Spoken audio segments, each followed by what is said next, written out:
Hello students, आज हम लोग स्टार्ट करेंगे second lecture body fluids and circulation का। लास्ट लेक्चर में हम लोगों ने बेसिक इंट्रोडक्शन पढ़ लिया और सर्कुलेशन के बारे में काफ़ी चीज़ें हम लोगों ने जान ली। अब हम लोग इसको थोड़ा और आगे बढ़ाते हैं, ठीक है। तो सबसे पहले है ब्लड वेसल्स, ठीक है, कि जो भी ब्लड हार्ट पंप कर रहा है या जो भी ब्लड हार्ट के पास आ रहा है वो किसी वेसल्स के थ्रू आता है, ठीक है। तो हमारे बॉडी में 3 तरह के वेसल्स होते हैं जो हमको पढ़ने हैं। फर्स्ट है आर्टरीज, ठीक है, जो कि ब्लड को हार्ट से अवे लेकर जाते हैं, हार्ट से दूर लेकर जाते हैं, ठीक है। उसके बाद वेन्स, जो ब्लड को हार्ट की तरफ लेकर आते हैं।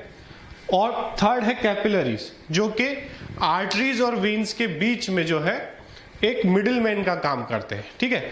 तो ये तीनों मिलाकर हमारा पूरा जो सर्कुलेशन का पार्ट है वो कवर अप करते हैं, ठीक है। इनके बारे में थोड़ा और जान लेते हैं हम लोग। यहाँ पर आप देख सकते हो कि ये आर्टरी है, ठीक है, ये वेन है और ये यहाँ पर जो है कैपिलरीज है जो मिडिल मैन का काम कर रहे हैं, ठीक है। जैसे आर्टरी जो है, मान लीजिए ब्लड लेकर जा रहा है किसी टिश्यू में, मान लीजिए आपके हैंड में लेकर जा रहा है, ठीक है, तो ऑक्सीजनेटेड ब्लड लेकर आएगा आर्टरी। वहां पर सेल्स जो है उस ब्लड में से ऑक्सीजन को यूज करेंगे, न्यूट्रिशन को यूज करेंगे और अपना जो वेस्ट है, CO2 है, अमोनिया है, ये जो वेस्ट है वो बाहर एक्सक्रीट आउट करेंगे सेल्स, ठीक है। तो वो वेस्ट जो है वो कैपिलरीज कलेक्ट करके वेन्स में डालेगा और वेन्स उस वेस्ट को जो है वापस लेकर आ जाएगा, ठीक है। तो ये तीनों जो है एक दूसरे के कोऑर्डिनेशन में ये काम करते हैं, ठीक है। तो फर्स्ट है arteries, they carry blood from heart to other tissues, ठीक है। आर्टरी का काम क्या है? ब्लड को from heart to other tissue ले जाना। उसके बाद दे कंटेन ऑक्सीजनेटेड ब्लड, सिर्फ पल्मोनरी आर्टरी को छोड़ दे तो सारी आर्टरीज में हमको ऑक्सीजनेटेड ब्लड देखने को मिलेगा, ठीक है। ये हमको याद रखना है, पल्मोनरी आर्टरी जो है वो एक एक्सेप्शन है यहाँ पर। उसके बाद they smaller branches are called as arterioles, ठीक है। आर्टरीज आगे जाके जब ब्रांचेस बनाते हैं तो उसको हम लोग आर्टेरियोल्स बोलते हैं, ठीक है। ये हो गया हमारा आर्टरीज। उसके बाद आर्टरीज है 3 लेयर्स, ठीक है। इसमें हमको जो इसकी वॉल है उसमें हमको 3 लेयर देखने को मिलेंगे। फर्स्ट है ट्यूनिका इंटीमा, जो कि इनर लेयर है और किसका बना हुआ है? स्क्वेमस एंडोथेलियम का बना है। सेकेंड है ट्यूनिका मीडिया, मिडिल लेयर, ठीक है। यहां पर आप देख रहे हो, this is intima, this is media और तीसरा जो लेयर आएगा वो आएगा एडवेंटिशिया, ठीक है। मिडिल लेयर है किसका बना है? स्मूथ मसल्स का और इलास्टिक फाइबर्स का, ये याद रखना है। उसके बाद थर्ड ट्यूनिका एक्सटर्ना, ठीक है। ट्यूनिका एक्सटर्ना बोल सकते हो, ट्यूनिका एडवेंटिशिया बोल सकते हो। ये आउटर लेयर हो गया और किसका बना है? Fibrous connective tissue with collagen fibres, ठीक है। तो ये तीनों लेयर के नाम हमको याद रखने हैं, ठीक है। सबसे अंदर वाला ट्यूनिका इंटीमा, मिडिल वाला ट्यूनिका मीडिया और एक्सटर्नल जो है वो ट्यूनिका एक्सटर्ना, नाम में ही एक्सटर्ना है, ठीक है। और किसके बने हैं? ट्यूनिका इंटीमा किसका बना है? स्क्वेमस एंडोथेलियम का। ट्यूनिका मीडिया किसका बना है? Smooth muscles and elastic fibres का। और ट्यूनिका एक्सटर्ना किसका बना है? Fibrous connective tissue with collagen fibres, ठीक है। ये हो गए इसके लेयर्स और लेयर्स किसके बने हुए, ये चीजें हमको याद रखनी है। आगे चलते हैं हम लोग इसमें। सेकंड है हमारा वेन्स, ठीक है। दे कैरी ब्लड टुवर्ड्स हार्ट, ठीक है। ये हार्ट की तरफ ब्लड लेकर जाते हैं। दे कंटेन डीऑक्सीजनेटेड ब्लड, यहाँ पे भी वही एक्सेप्शन आएगा, यहाँ पे पल्मोनरी वेन आ जाएगा, वहां पे पल्मोनरी आर्टरी था, जो कि लंग्स और हार्ट के बीच में काम करते हैं ये दोनों, ठीक है। इनके बारे में भी हम लोग आगे पढ़ेंगे, ठीक है। Their smaller branches are called as venules, ठीक है। वहां पर आर्टेरियोल्स बोल रहे थे, ब्रांचेस को यहाँ पर वेन्यूल्स बोल रहे हैं, ठीक है। उसके बाद इसमें भी 3 लेयर हमको देखने को मिलेगी, इंटीमा, मीडिया और एक्सटर्ना। बट ट्यूनिका मीडिया यहाँ पर थोड़ा सा थिन होगा, ठीक है। थिन क्यों होगा? क्योंकि जो आर्टरी है उसको थिक वॉल चाहिए, क्योंकि उसमें प्रेशर से ब्लड आता है, ठीक है। हार्ट पंप करता है आर्टरीज में ब्लड, तो उसमें बहुत प्रेशर से ब्लड आता है, तो वो उसकी वॉल थिक होनी चाहिए। वेन्स में कोई प्रेशर से ब्लड नहीं आ रहा, ठीक है। अगर इसको छोड़ दे तो बाकी वेन्स पे कोई प्रेशर से ब्लड नहीं आ रहा है, वो ब्लड को वापस लेकर जा रहा है, ठीक है। इसलिए इसको ज्यादा थिक वॉल रखने की जरूरत नहीं है, इसलिए ट्यूनिका मीडिया यहाँ पर थिन हो जाता है, ठीक है। हर चीज का एक रीजन है कि क्यों वो थिन हो रहा है, क्यों वो थिक हो रहा है। तो हमको याद रखना है कि ट्यूनिका मीडिया यहाँ पे थिन क्यों है, क्योंकि यहाँ पर ज्यादा प्रेशर नहीं अप्लाई हो रहा है, ठीक है। ब्लड में उतना प्रेशर नहीं है जितना आर्टरी में प्रेशर है, क्योंकि वो हार्ट पंप कर रहा है आर्टरीज में, ठीक है। आगे चलते हैं हम लोग इसमें। थर्ड आ गया हमारा capillaries. In tissues arterioles divide into thin walled and single layered vessels, they are called as capillaries, ठीक है। तो आर्टरीज जो है वो आर्ट्रियोल बनाती है, फिर आगे जाके एक नेटवर्क बनता है जिसको हम लोग कैपिलरीज बोलते हैं। और ये नेटवर्क कहाँ बन जा रहा है, देखो आर्ट्रियोल से ये नेटवर्क बन रहा है और यहाँ पर ये वेन्यूल में जाके मिल जा रहा है। तो एक बीच में एक नेटवर्क बना रहा है, एक मिडिल मैन का काम कर रहा है बिटवीन आर्टरी एंड वेन्स, ठीक है। उसके बाद कुछ और पॉइंट्स हैं यहाँ पर, जैसे कि blood capillaries were discovered by scientist named as Marcello Malpighi, ठीक है। तो ये नाम और भी बहुत सारी जगह पर आएगा, बहुत फेमस साइंटिस्ट थे ये मार्सेलो माल्फिजी, इन्होंने ब्लड कैपिलरीज को जो है डिस्कवर किया। उसके बाद thin network of blood capillaries present in the walls of blood vessels itself which supply blood and other necessary substances to the blood vessels. This blood supply is known as vasovasorum, ठीक है। तो blood capillaries का thin network blood vessels में भी present होता है, जो blood vessels को नेसेसरी सप्लाई देता है, ठीक है। उसके बाद ये तीनों का डायग्राम यहाँ पे दिया हुआ है, ठीक है, आप देख सकते हो। एक्सटर्ना है, मीडिया है, मीडिया जो है यहाँ पर ज्यादा चौड़ा है, ठीक है। उसके बाद इंटरना।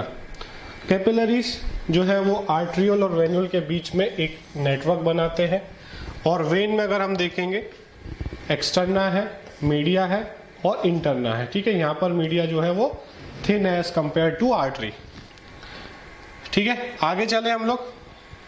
हाँ, ये कुछ डिफरेंसेस है बिटवीन आर्टरी एंड वेन, ठीक है।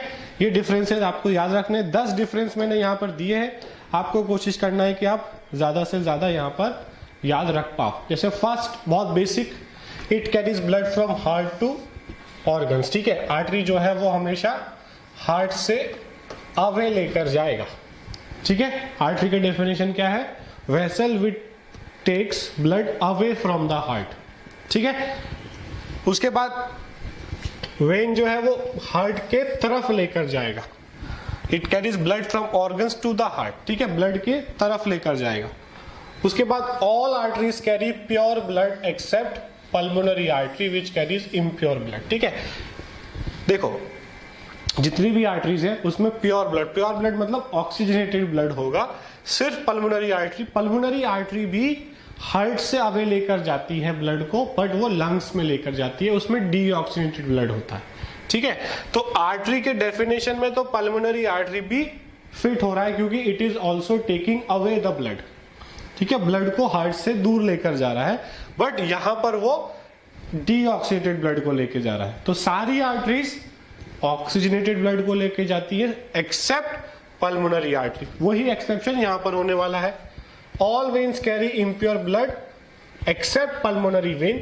पल्मोनरी वेन क्या करता है, लंग्स से जो ये इम्प्योर ब्लड को लेकर गया था हार्ट से अवे लंग्स की तरफ, तो ये पल्मोनरी वेन लंग से ऑक्सीजनेटेड ब्लड को हार्ट की तरफ लेकर आता है, ठीक है। तो सारे वेन्स डीऑक्सीजनेटेड ब्लड लेके आती है, सिर्फ पल्मोनरी वेन ऑक्सीजनेटेड ब्लड लेकर आता है, ठीक है। तो पल्मोनरी वाले जो है वो एक्सेप्शन है, बाकी सब याद रखना है, ठीक है। Blood flows with high pressure and speed. Artery में प्रेशर ज्यादा होगा, स्पीड ज्यादा होगा, क्योंकि एक पंप से थ्रू, पंप क्या है, हार्ट पंप कर रहा है उसमें तेजी से। यहाँ पे ब्लड फ्लो लो प्रेशर का होगा और लो स्पीड होगी, क्योंकि कोई पंप नहीं कर रहा है। Arteries are deeply situated in the body. Artery जो है वो हमारे स्किन से, बॉडी सरफेस से काफी अंदर की तरफ होती है, ठीक है। इसीलिए आपने कभी देखा होगा, कभी नोटिस किया होगा कि जो लोग सुसाइड करते हैं, ठीक है, जो लोग सुसाइड करते हैं, कुछ पागल लोग जो होते हैं वो सुसाइड करते हैं, वो यहाँ से जो है अपने हाथ को काटते हैं, यहां से नहीं काटते, यहां से नहीं काटते, यहां से नहीं काटते, ठीक है। पैर को नहीं काटते, क्यों नहीं काटते? गर्दन पे भी काट सकते थे, बट गर्दन में काटना थोड़ा डिफिकल्ट होता है, काफी पेनफुल हो जाता है, तो वो लोग यहाँ से नहीं काटते, वो यहाँ से हाथ काट के मर जाते हैं, ठीक है। तो वो यहाँ से ही क्यों काटते हैं? यहाँ से, यहाँ से, यहाँ से, यहाँ से काटेंगे तो नहीं मरेंगे, यहाँ से काटेंगे तो नहीं मरेंगे, ठीक है। इन सब जगह से काटेंगे तो नहीं मरेंगे, क्यों? क्योंकि आर्टरीज यहाँ पर नहीं है, आर्टरीज काफी अंदर है, वहां तक काटने के लिए बहुत विल पावर चाहिए, ठीक है। तो यहाँ पे अगर हम देखेंगे तो सब वेन्स है ऊपर, तो वेन्स, अगर यहाँ से मैं वेन्स काटता हूँ तो कितना ब्लड निकलेगा?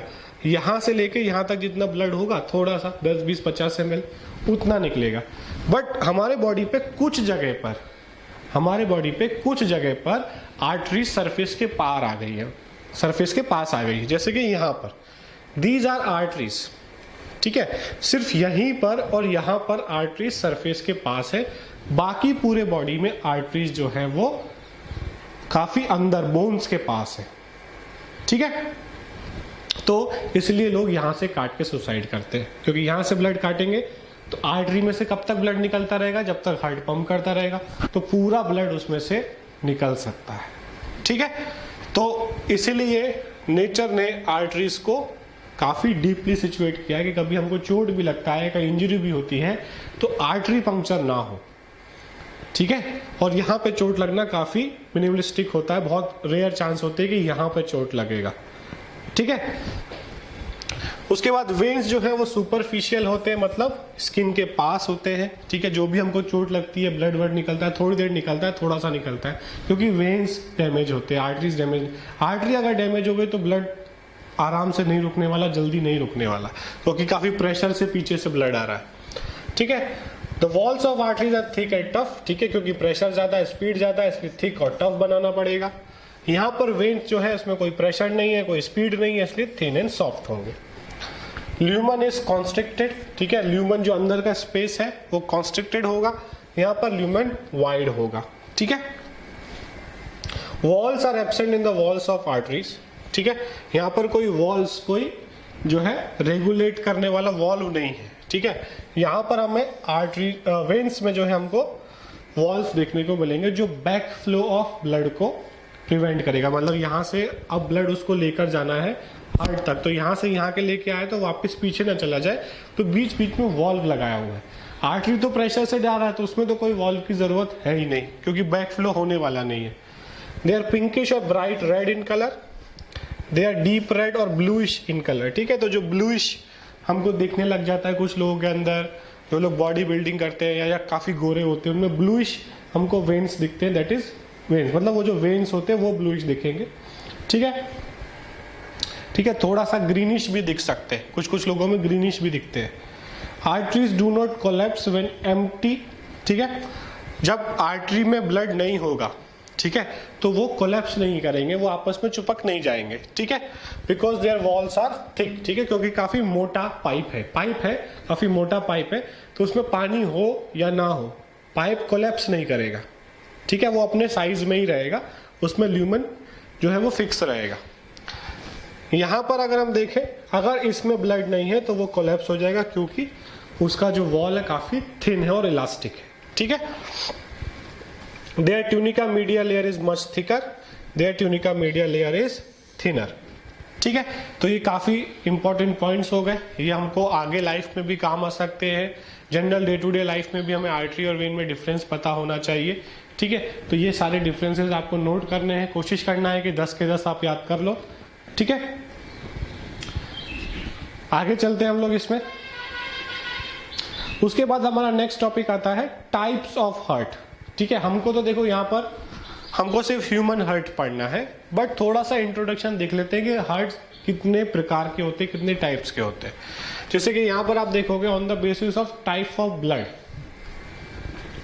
एक फर्स्ट टाइप है venous heart, receive deoxygenated blood only, उस हार्ट में सिर्फ डीऑक्सीजनेटेड ब्लड आता है, उसको हम बोलते हैं वेनस हार्ट। ये हमें कहाँ देखने को मिलेगा? फिशेज में, ठीक है।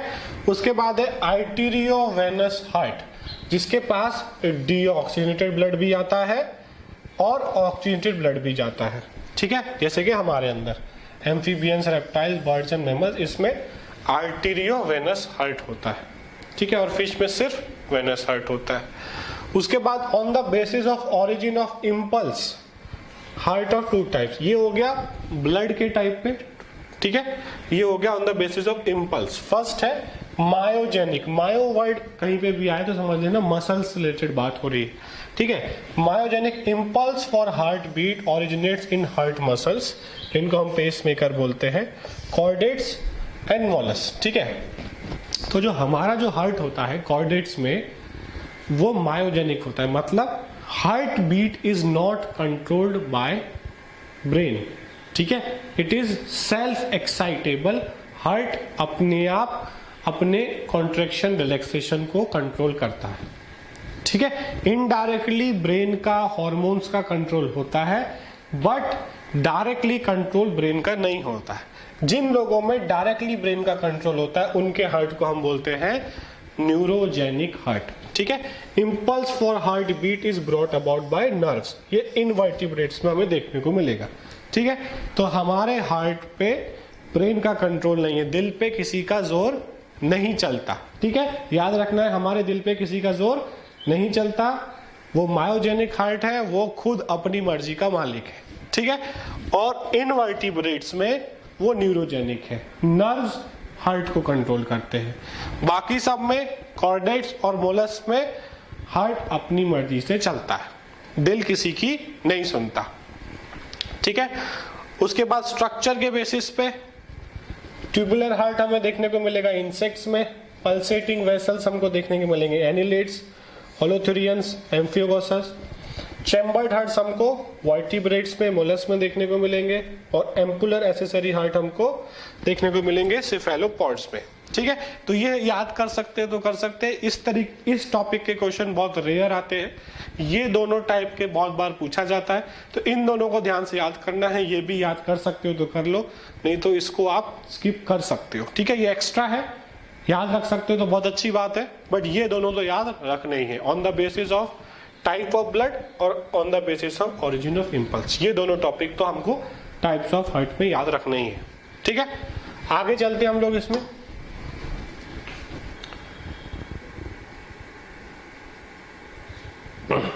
अब आता है हमारा स्ट्रक्चर ऑफ हार्ट, ठीक है। तो हार्ट का स्ट्रक्चर आप लोगों ने देखा होगा, ठीक है। ये हार्ट का स्ट्रक्चर है, कुछ लोग बोलते हैं फिस्ट जैसा होता है, ठीक है, अलग अलग डिजाइन बनाते हैं, बट बेसिक स्ट्रक्चर ये है हमारा, ठीक है। This is the basic structure. ये सारे उसके इनलेट्स और आउटलेट्स है, किसी से ब्लड आ रहा है, किसी से ब्लड जा रहा है। Heart is मेसोडर्मली derived from, located in मीडियस्टिनम, ठीक है। हार्ट किससे बना? मीजोडर्म से बना, जो हमारे जर्मिनल लेयर होते हैं, एक्टोडर्म, मीजोडर्म, ठीक है, एंडोडर्म। उसमें हार्ट किससे बना है? मीजोडर्म से बना है। और कहां पर प्रेजेंट है?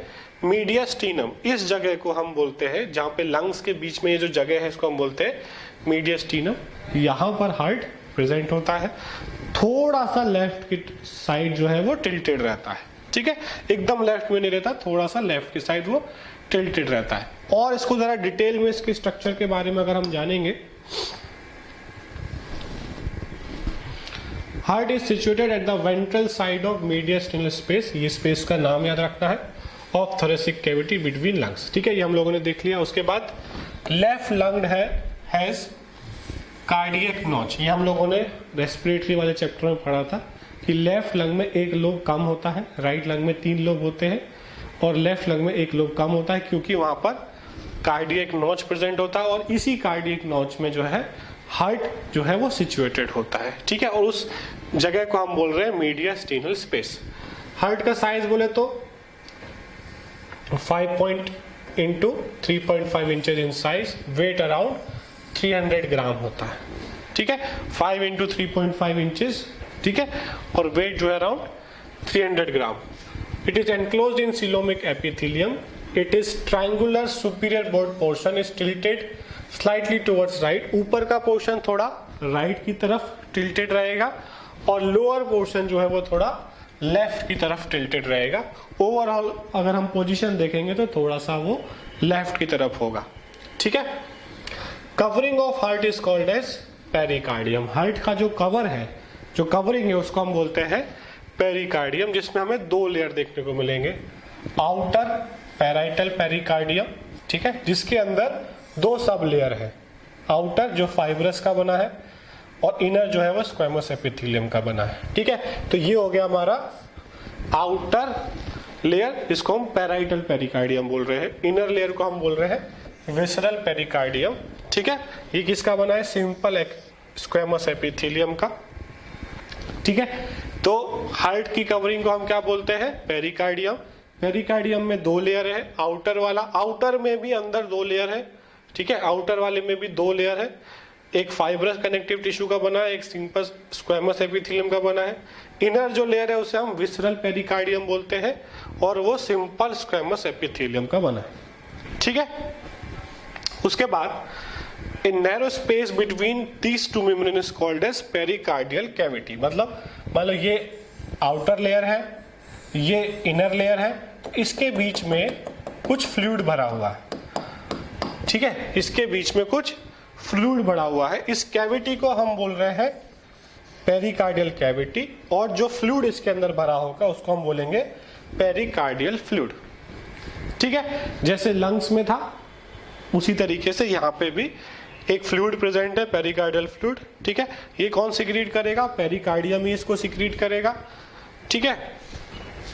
ये हमको याद रखना, इसका काम क्या है? इसे शॉक से बचाना, ठीक है, एक तरीके से फ्रिक्शन से बचाना, शॉक से बचाना, ये एक एब्जॉर्बेंट का काम कर रहा है वहां पर, ठीक है।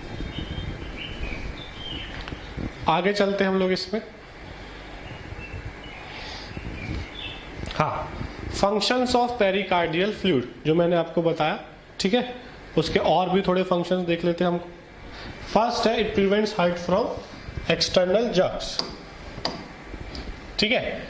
ये एक्सटर्नल जर्क्स मतलब एक तरीके से कोई झटका लगता है, कहीं एकदम से चोट लगती है हार्ट के पास, तो वो अंदर तक शॉक ना जाए, एक्सटर्नल शॉक जो है वो अंदर हार्ट तक ना जाए, उससे प्रिवेंट करता है। मॉइस्चर प्रोवाइड करता है हार्ट को, ठीक है। It prevent 2 membranes from collapsing, जो 2 मेम्ब्रेन है वो आपस में कोलैप्स ना हो जाए, उसको प्रिवेंट करता है। मॉइस्चर देता है, शॉक से बचाता है। उसके बाद it prevents heart from bad effects of friction at the type of contraction, ठीक है। और जब हार्ट कॉन्ट्रैक्ट होता है तो कोई फ्रिक्शन जनरेट ना हो, फ्रिक्शन अगर होगा तो हीट जनरेट होगा और वो वेसल्स को डैमेज कर सकता है, ठीक है। तो फ्रिक्शन से बचा रहा है। उसके बाद ये तो हो गए हमारे फंक्शंस ऑफ पेरिकार्डियल फ्लूइड। फिर उसके बाद कुछ जनरल पॉइंट्स है। Heart of man is 4 chambered, ठीक है। ये हम लोगों ने देखा था कि जो हार्ट है, ठीक है, उसमें 4 चैम्बर्स है, 2 ऑरिकल्स है, ठीक है, और 2 वेंट्रिकल्स है। मान लो इसको मैं राइट ऑरिकल बोलता हूं तो इसको लेफ्ट, ठीक है, ये राइट वेंट्रिकल, तो ये sorry this is left ventricle, ठीक है। It is pinkish in colour and conical in shape. Heart जो है वो कलर में थोड़ा पिंकिश रेड टाइप का है, कोनिकल शेप इसकी प्रेजेंट है। The broad upper part of heart is called as auricular part. ये वाला जो पार्ट है ऊपर वाला उसको हम ऑरिकुलर पार्ट बोलते हैं, और जो लोअर पार्ट है उसे हम वेंट्रिकुलर पार्ट बोलते हैं, ठीक है। In between the auricles and ventricles a clear groove is present which is known as coronary sulcus, ठीक है। इन दोनों के बीच में एक खाली जगह प्रेजेंट है जिसको हम बोलते हैं coronary sulcus. This groove is more towards auricles, by the effect of this auricular surface is smaller than ventricle, ठीक है। तो ये ग्रूव प्रेजेंट होता है, मोस्टली ऑरिकल की तरफ प्रेजेंट होता है, इसलिए ऑरिकल्स छोटे होते हैं एज कंपेयर टू वेंट्रिकल्स, ठीक है। तो हार्ट का स्ट्रक्चर और अगर हम लोग आगे जाने, यहां पर आप ध्यान से देख पाओगे, यहां पर 4 चैम्बर्स हैं, ठीक है, 2 अपर ऑरिकल्स यहां पर अगर आप देख पा रहे हो, ठीक है। This is right atrium, this is left atrium, this is right, this is left, ठीक है। उसके बाद वेंट्रिकल्स, नीचे वाले वेंट्रिकल्स, ठीक है, this is left ventricle and this is right ventricle. उसके बाद atria are separated by inter atrial septum, ठीक है। 2 एट्रिया के बीच में एक स्किन जैसा स्ट्रक्चर प्रेजेंट होगा जिसको हम बोलेंगे इंटर एट्रियल सेप्टम। ये क्या करेगा? 2 एट्रियम को, लेफ्ट और राइट को सेपरेट करेगा। ठीक है, बहुत बेसिक है। उसके बाद ventricles are separated by interventricular septum. ठीक है, ये जो है बीच में स्किन जैसा स्ट्रक्चर, ये लेफ्ट और राइट वेंट्रिकल को सेपरेट करेगा। बहुत बेसिक चीज है। ठीक है, ये ऑरिकल्स को सेपरेट कर रहा है। इंटर एट्रियल नाम से ही पता चल रहा है, इंटर एट्रियल मतलब एट्रियल के बीच में, सेप्टम मतलब बीच में कोई दीवार, वॉल, और यहाँ पर इंटर वेंट्रिकुलर सेप्टम। ठीक है, तो 4 चैम्बर्स हो गए हमारे पास, राइट लेफ्ट एट्रियम और राइट लेफ्ट वेंट्रिकल। उसके बाद in between atrium and ventricle there is a thick fibrous atrioventricular septum with an opening. ठीक है, उसके बाद a tricuspid valve guard the opening between right atrium and right ventricle. अब ये जो राइट एट्रियम है, इससे ब्लड कहां जाएगा? नीचे जाएगा वेंट्रिकल में, और इसके बीच में जो वॉल्व प्रेजेंट है उसको हम बोलते हैं ट्राइकस्पिड वॉल्व, क्योंकि उसमें 3 मसल फ्लैप्स होते हैं। ठीक है, 3 फ्लैप्स का वो बना होता है, इसलिए हम उसे ट्राइकस्पिड बोलते हैं। कहां पर होगा? इस तरीके क्वेश्चन आएगा कि ट्राइकस्पिड कहां प्रेजेंट है, राइट वालों के बीच में प्रेजेंट है या लेफ्ट वालों के बीच में प्रेजेंट है। तो tricuspid is present between right atrium and right ventricle. ठीक है, राइट एट्रियम से जब ब्लड राइट वेंट्रिकल में जाएगा, ठीक है, तो उसके बीच में ट्राइकस्पिड वॉल प्रेजेंट होगा। उसके बाद लेफ्ट एट्रियम और लेफ्ट वेंट्रिकल के बीच में जो वॉल प्रेजेंट होगा उसमें 2 फ्लैप्स होंगे, इसलिए इसको हम लोग बाइकस्पिड वॉल भी बोलते हैं, और इसका दूसरा नाम मिट्रल वॉल भी है। ठीक है, तो राइट वालों के बीच में ट्राइकस्पिड और लेफ्ट वालों के बीच में बाइकस्पिड। ठीक है, ये हमको याद रखना है। Tricuspid and bicuspid valve allow the flow of blood only in one direction from atria to ventricle। ठीक है, तो वो क्या चाहते हैं कि जब एट्रिया से वेंट्रिकल में ब्लड जाए तो बैक फ्लो ना हो, तो ट्राइकस्पिड और बाइकस्पिड ये प्रिवेंट करते हैं कि बैक फ्लो ऑफ ब्लड ना हो। ठीक है, उसके बाद right ventricle has an opening to pulmonary artery. Right ventricle से ब्लड कहां जाएगा? Pulmonary artery. And left ventricle has an opening to aorta. ठीक है, राइट वेंट्रिकल से ब्लड कहां जाता है? पल्मोनरी आर्टरी में, जिससे वो जाता है लंग्स में। ठीक है, और लेफ्ट वेंट्रिकल ओपनिंग कहां करता है? आयोटा में, जिससे पूरे बॉडी में ब्लड जाता है। इसलिए आप अगर देखोगे पूरे बॉडी में ब्लड कौन भेज रहा है? Left ventricle. इसलिए लेफ्ट वेंट्रिकल का जो वॉल है वो सबसे ज्यादा थिक है, क्योंकि उसको सबसे ज्यादा प्रेशर से पंप करना है जिससे पूरी बॉडी में ब्लड जाए। ठीक है, सबसे ज्यादा प्रेशर किसको लगाना है? लेफ्ट वेंट्रिकल को, इसलिए आप उसका वॉल देख रहे हो सबसे थिक है। ठीक है, these opening have semi lunar walls. ठीक है, तो ये जो ओपनिंग्स है लेफ्ट और राइट वेंट्रिकल के, वो जो वॉल प्रेजेंट होते हैं उनको हम बोलते हैं सेमी ल्यूनर वॉल। इस वाले को हम बोलते हैं आयोटिक सेमिल्यूनर वॉल, जो आयोटा में जा रहा है, और जो पल्मोनरी में जा रहा है। ठीक है, राइट वेंट्रिकल वाला पल्मोनरी में जा रहा है, उसको हम पल्मोनरी सेमिल्यूनर वॉल। ठीक है, तो राइट वेंट्रिकल से जब ब्लड जाएगा पल्मोनरी आर्टरी में, तो बीच में एक वॉल प्रेजेंट होगा जिसको हम पल्मोनरी सेमिल्यूनर वॉल प्रेजेंट बोलेंगे। और जब लेफ्ट वेंट्रिकल से आयोटा में ब्लड जाएगा तो दोनों के बीच में एक वॉल प्रेजेंट होगा जिसको हम लोग आयोटिक सेमिल्यूनर वॉल बोलेंगे। ठीक है, इनका पोजीशन आप लिख सकते हो कौन सा किसके बीच में प्रेजेंट है, तो आप आसानी से याद कर पाओगे। ठीक है, बाइकस्पिड कहां प्रेजेंट है, ट्राइकस्पिड कहां प्रेजेंट है, आयोटिक सेमिल्यूनर वॉल कहां प्रेजेंट है? Between left ventricle and aorta. ठीक है, पल्मोनरी सेमिल्यूनर वॉल कहां प्रेजेंट है? Between right ventricle and pulmonary artery. ठीक है, सबका काम क्या है? To prevent back flow of blood. Blood वापस ना आ जाए उसमें, एक बार निकल दिया, पंप कर दिया, तो पंप करके वो अब दूसरी तरफ ही जाए, वापस ना आए। ठीक है, ये स्ट्रक्चर दिए हुए हैं यहाँ पर, आप देख सकते हो यहाँ पर। This is superior vena cava, this is inferior vena cava. ठीक है, जो कि सुपीरियर वेना केवा, इंफीरियर, ये कहाँ लेकर आएंगे ब्लड को? यहाँ पर राइट एट्रियम में। राइट एट्रियम से कहाँ जाएगा ब्लड? राइट वेंट्रिकल में। राइट वेंट्रिकल से लंग्स में जाएगा, लंग्स में डीऑक्सीनेटेड ब्लड जाएगा। ठीक है, वहां पर प्यूरिफाई होगा, ऑक्सीजनेटेड होगा। ऑक्सीजनेटेड कहाँ आएगा? लेफ्ट एट्रियम में आएगा। लेफ्ट एट्रियम से वो नीचे जाएगा लेफ्ट वेंट्रिकल में, और लेफ्ट वेंट्रिकल से आयोटा के थ्रू पूरे बॉडी में जाएगा। तो ये फ्लो होगा, इसको हम लोग डबल सर्कुलेशन भी बोलते हैं। तो ये स्ट्रक्चर है, इसको पढ़ सकते हो, सारी लेबलिंग्स यहाँ दी है। कोशिश करो ज्यादा से ज्यादा लेबलिंग याद कर पाओ, ठीक है। उसके बाद है कंडक्टिंग सिस्टम, ठीक है, कि कैसे हार्ट जो है वो एक्साइट होता है, कैसे वो कॉन्ट्रैक्ट और रिलैक्स होता है, कौन सी ऐसी चीज है जो उसे सिग्नल देती है, ठीक है। It includes nodal tissues, bundles and fibers. Nodal tissues are specialized cardiac muscles present in heart wall. They are of two types. ठीक है, फर्स्ट है sinoatrial node in the right upper corner of the right atrium. यहाँ पर जो present है इसको हम बोलते हैं साइनोएट्रियल नोड या फिर ऐसे नोड। ऐसे नोड के नाम से ही बहुत बार क्वेश्चन आपको मिलेगा। तो ऐसे नोड कहाँ प्रेजेंट है? At the right upper corner of right atrium, ये यहां पर, ठीक है। दूसरा क्या है? AV node, atrio ventricular node. AV node हम इसे बोलते हैं the lower left corner of the right atrium. Right atrium के लोअर पोर्शन में लेफ्ट साइड में हमको एवी नोड मिलेगा, ठीक है। अब ये लोग क्या करते हैं देखते हैं आगे। हाँ, from AV node a bundle of fibrous atrioventricular bundle, AV bundle, passes through the atrioventricular septa and divides into right and left branches, ठीक है।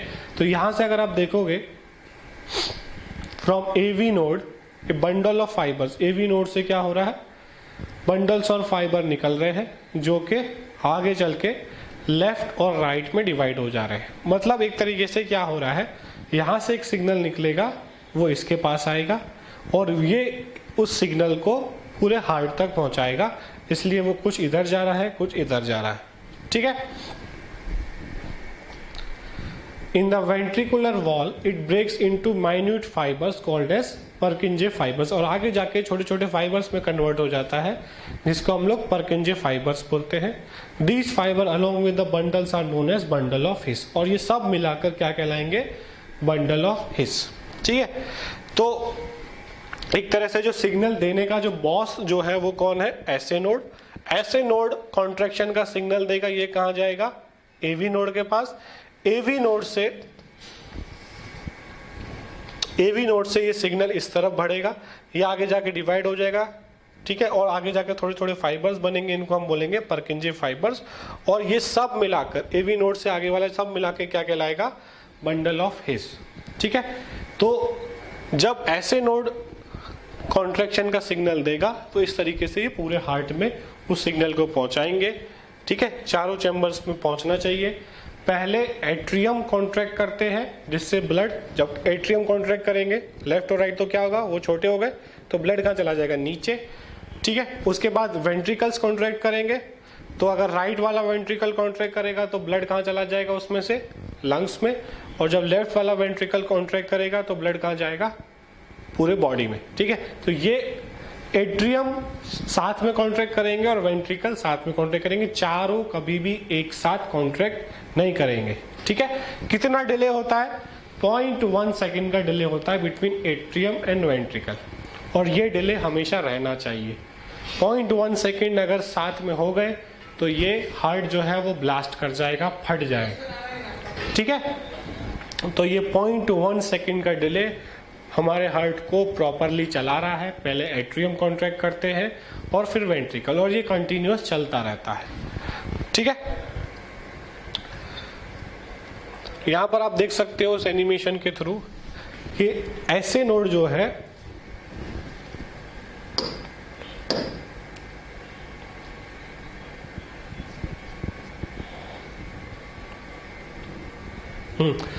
ये जो है यहां पर हमारा दिस इज ऐसे नोड, ठीक है। और ये ऐसे नोड जो है वो सिग्नल कहां दे रहा है? एवी नोड पे। और एवी नोड से सिग्नल कहां जा रहा है? ये पूरे बंडल ऑफ हिस में, जो आगे जाके these are called as Purkinje fibres, ठीक है। तो ये पूरे बंडल ऑफ हिस में सिग्नल पहुंच रहा है, कॉन्ट्रैक्शन का सिग्नल पहुंच रहा है। पहले किस में पहुंच जाएगा जल्दी? पास में कौन है? एट्रियम्स, ठीक है। तो पहले एट्रियम्स जो है वो कॉन्ट्रैक्ट कर जाएंगे, ठीक है, क्योंकि सिग्नल उन पे जल्दी पहुंच रहा है। वेंट्रिकल्स तक सिग्नल पहुंचने में 0.1 सेकेंड की देरी हो रही है, ठीक है, 0.1 सेकेंड की देरी हो रही है, जिससे वेंट्रिकल्स 0.1 सेकेंड के बाद कॉन्ट्रैक्ट कर रहे हैं। और ये देरी हम चाहते हैं कि ये देरी हमेशा मेंटेन रहे, कभी भी ये जल्दीबाजी में ना हो, ठीक है।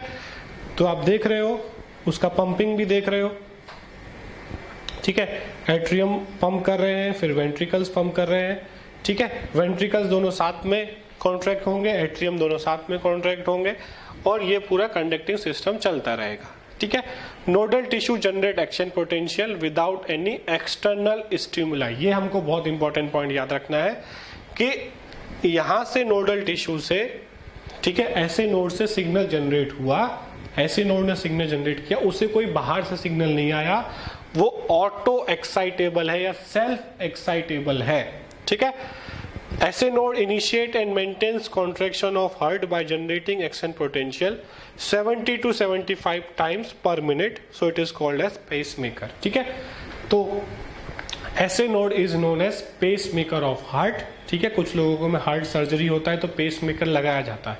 क्यों लगाया जाता है? क्योंकि उनका ऐसे नोड बिगड़ गया होता है, ठीक है।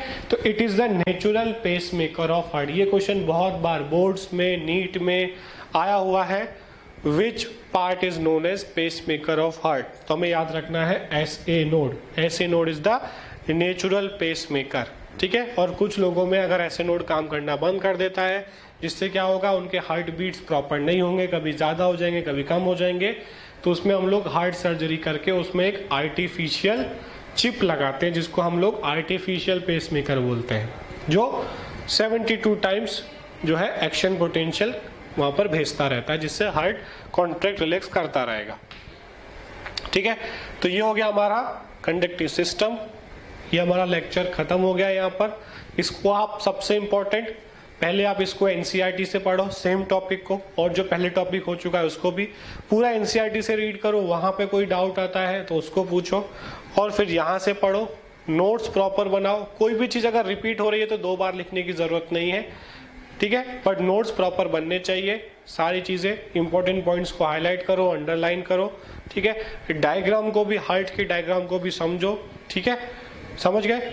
अब हम लोग आगे जो है नेक्स्ट क्लास में स्टार्ट करेंगे। Thank you.